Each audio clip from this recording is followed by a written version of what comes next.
আপনারা যারা আমার মতন কৃষক হতে চান তাদের জন্য এই ভিডিওটা।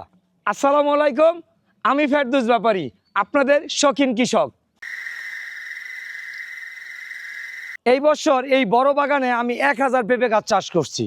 চাষাবাদ করতে গেলে সর্বপ্রথম আপনার প্রয়োজন হয়েছে জমি। আপনারা যদি উর্বর জমিনটাকে সিলেকশন করতে পারেন তাহলে আপনার ফলনটা অনেক ভালো হবে। দেখেন, আমি এই জমিনটা যখন সিলেকশন করি তখন আমি ক্ষেতটা পুরোটা হালকা ঢালু রাখছি, যাতে করে আমার বাগানে কোনো অবস্থায় যেন পানি না জমে, পেঁপে গাছের গোড়ায় কোনো অবস্থায় যেন পানি না জমে, তাহলে পেঁপে গাছটা মারা যাবে। সর্বপ্রথম আমরা পুরো ক্ষেতটাকে কোবায়া মাটি উল্টাই দিতে হবে, তারপরে জৈব সার দিতে হবে, ক্ষেতটাকে উর্বর করতে হবে।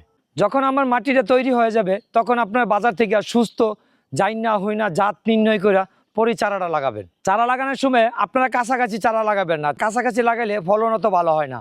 জানতে হবে আপনার চারাটা কতটুকু দূরে দূরে লাগাবেন। এই গাছ থেকে এই গাছটা 6 ফিট দূরে, আবার এই গাছটা থেকে এই গাছটা 6 ফিট দূরে, 6 ফিট অন্তরে অন্তরে লাগাতে হবে আপনার চারাকে। দেখেন, চারা কিনা লাগানোর সাথে সাথে এই মাঝখানে ড্রেন করে দিয়েছি, ড্রেন করে এই মাটিগুলা দিয়ে গাছের গোড়া উঁচা করে দিয়েছি। দেখেন দুই সাইড কত সুন্দর হয়েছে। দেখেন গাছের গোড়ায় সম্পূর্ণ গোবর দিয়ে জৈব সার দেওয়া আছে, দেখেন জৈব সার। আর আপনাকে জানিয়ে নিতে হবে কতদিন পর পর আপনাকে সার দিতে হবে এবং ওষুধ স্প্রে করতে হবে। আমরা গাছের মধ্যে স্প্রে করাটা সবচেয়ে জরুরি। যখন মাকড়সা লাগবে, দেখেন এই যে মাকড়সার ওষুধটা সবচেয়ে ডিস্টার্ব করে এবং ছত্রাকনাশক। আপনাকে যখনই মনে হবে যে ক্ষেতটা একটু অসুস্থ তখনই ওষুধ দেওয়ার চেষ্টা করবেন, স্প্রে করার চেষ্টা করবেন। দেখেন একটা পেঁপে গাছের নিচে কতটি ঘাস হয়েছে।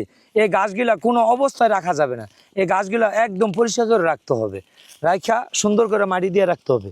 দেন কি পরিমাণের ঘাস, এই ঘাসে আমরা গাছের জোর খাইয়া ফেলায়, গাছকে ওই যে গরম লাগায় বেশি, একদম পরিষ্কার করে রাখতে, একটা গাছও যেন কোনো অবস্থায় না থাকে।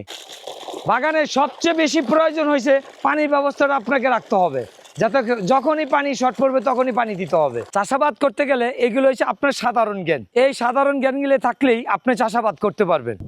চাষাবাদ করতে গেলে অনেক সময় অনেক সমস্যা হয়, যখন আপনি চাষাবাদ করবেন তখন এই সাধারণ জ্ঞানগুলা আপনার অটোতেই আশা করবো ইনশাল্লাহ। পেঁপে চাষের যত তথ্য আছে এখন থেকে আমার চ্যানেলে পাবেন ইনশাল্লাহ। চাষাবাদের সকল তথ্য পেতে আমার চ্যানেলের পাশেই থাকেন। ভালো থাকবেন, সুস্থ থাকবেন, আল্লাহ হাফেজ।